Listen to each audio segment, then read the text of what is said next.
एक बार विधायक जी आए अभी ओकर बाद की कल की उन्हें कड़ा फोन तुन चाहिए तीन लगे आगा बस वो चलो गई वो डायलॉग मारी गए। कोरोना के लिए कोविड-19 के बहाने के लिए सड़कों के ऊपर पुलिसों की लंबी लंबी लाइनें लगा देते हैं, लेकिन यहाँ पर घर गरीबों का कट रहा है। यहाँ पर टॉयलेट शौचालय बाथरूम इन्होंने अपना पैसा खर्चा करके बनाया था वो कट रहा है। उनसे निपटने के लिए राहत का कोई काम इन गवर्नमेंट के पास नहीं है। सीमांचल सहित नेपाल के तराई हिस्सों में लगातार बारिश होने से अररिया के जोकीहाट प्रखंड क्षेत्र में जल प्रलय की स्थिति है। कनकई और बकरा नदी में आए बाढ़ से जनजीवन बुरी तरह से प्रभावित है। नदी में हुए कटाव की वजह से दर्जनों गांव में लोग परेशान हैं। सैकड़ों एकड़ में खड़ी धान की फसलें चौपट हो गई है। बाढ़ प्रभावित क्षेत्र 12 स्तंबरार गांव में AIMIM नेता सालिम चतुर्वेदी ने दौरा किया।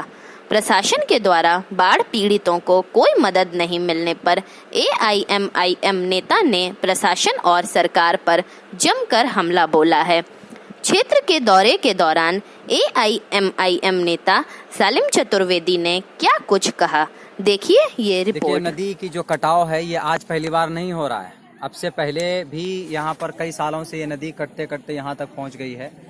बहुत से लोगों का घर जहाँ पे था वहाँ पर नदी बह रही है। ये यहाँ बिहार सरकार की और हमारे इलाकाई नेताओं की नाकामी है। यहाँ के लोगों का कहना भी है कि हम लोग कम से कम 50 से 100 मरतबा इलाके के नेता के पास पहुँचे हैं, MP MLA के पास पहुँचे हैं, मगर यह है कि इसका कोई बंदोबस्त नहीं किया गया।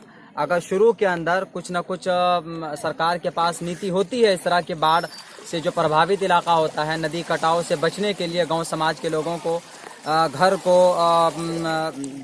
जानवरों को बचाने के लिए ऐसा कोई उपाय होता है, लेकिन यह है कि वो फंड आता है यहाँ हजम हो जाता है लोगों के पास। अभी देखिए कि ये कम से कम मेरे ख्याल से 15 से 20 फीट 2 दिन के अंदर कट चुका है।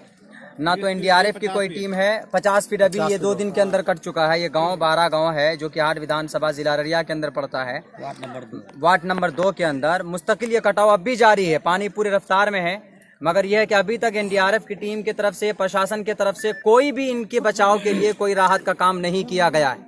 कोरोना के लिए कोविड-19 के बहाने के लिए सड़कों के ऊपर पुलिसों की लंबी लंबी लाइनें लगा देते हैं, लेकिन यहाँ पर घर गरीबों का कट रहा है। यहाँ पर टॉयलेट शौचालय बाथरूम इन्होंने अपना पैसा खर्चा करके बनाया था वो कट रहा है। उनसे निपटने के लिए राहत का कोई काम इन गवर्नमेंट के पास नहीं है। इसीलिए हम लोग आए हैं, नई जनरेशन अब आई है कि ये जो करप्शन है, जो घोटाला हुआ है, ये जो कटाव है, ये घोटाले का शिकार हुआ है। यहाँ पर लोकल नेता के पास आता है फंड, वो खा करके बैठ जाते हैं, सो जाते हैं, पूछने के लिए नहीं आते हैं।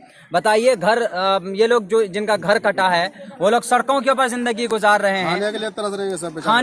खाने के लिए उनके पास नहीं है, बल्कि टीन का कोई व्यवस्था नहीं है, प्लास्टिक का कोई व्यवस्था नहीं है, पानी का पन्नी का कोई व्यवस्था नहीं है। इसकी ये सरकार बिल्कुल नाकाम हो चुकी है। माइनॉरिटीज के, या हमारे इलाके के अंदर माइनॉरिटी को लोग रहते हैं, इनका वोट लेकर के सिर्फ गद्दी पर बैठे हैं वो, लेकिन इनका पुरसाने हाल कोई नहीं होता है। इसलिए इस बार हम लोगों ने मन बना लिया है कि ये जो गलतफहमी का, ये जो करप्शन का जो शिकार हमारा समाज हो रहा है, इस बार हम लोग इंशाल्लाह इस करप्शन को, इस घोटाले को, सरकार की नाकामी को लोगों के सामने उजागर कराएंगे और इनको गद्दी से उठाएंगे और नीचे बिठाएंगे इन लोगों को, और अपने इलाके के अंदर इंशाल्लाह तब्दीली लाएंगे। उस तब्दीली को लाने के लिए हम लोग मेहनत कर रहे हैं। नई जनरेशन, हमारी पार्टी भी मुस्तकिल तौर पर लगी हुई है, हमारी मजलिस इत्तेहादुल मुस्लिमीन, अल्हम्दुलिल्लाह लोग जुड़ भी रहे हैं, और जहां जहां पर भी ये नदी कटाव का काम है वहां पर हमारे लोग लगे हुए हैं। आज भी हमने, बल्कि जो कि हाट के अंदर, यहाँ थाने के अंदर भी हमने ये एप्लीकेशन दायर किया है कि सर जहां पर नदी कट रहा है वहां पर आप लोगों के पास कोई टीम पहुंची है? अगर कोई घर गिर जाए तो उनके परिवार को कौन देखभाल करेगा? कोविड-19 के लिए आप तो पूरी एकदम कई गाड़ियां आप लगा देते हैं चेक पोस्ट के अंदर में चालान काटने के लिए, लेकिन जब घर कटता है गरीब का तो एक भी आदमी आपका टीम का आदमी नहीं होता। पुल टूट जाता है, आदमी दब करके मर जाता है। एक बच्चा डूब गया वहां पर बर्दिया पुल के ऊपर, लेकिन कोई पूछने वाला नहीं हुआ, उसको, उसकी लाश को कोई ढूंढने वाला नहीं हुआ। लेकिन जब बात आ जाती है कोरोना की, कोविड-19 की, तो पूरी पुलिस की गाड़ी आ जाती है। जब रैली की बात आ जाती है तो बड़े एकदम लंबे पुलिस वालों की लाइनें लगा दी जाती है। इसलिए मैं सरकार से गुजारिश करता हूं कि जैसा जहां इलाका है, SDO और BDO को भी मैं ये पैगाम देना चाहता हूं कि आप फौरन आए। आप यहाँ के खादिम हैं, आप यहाँ के नौकर हैं जनता के। आप इनकी पुरसाने हाल, इनकी खबर लीजिए। जो जिस चीजों की जरूरत है आपके पास अवेलेबल होता है, सरकार की तरफ से फंडिंग होती है, आप इन लोगों तक पहुंचाने का काम करें।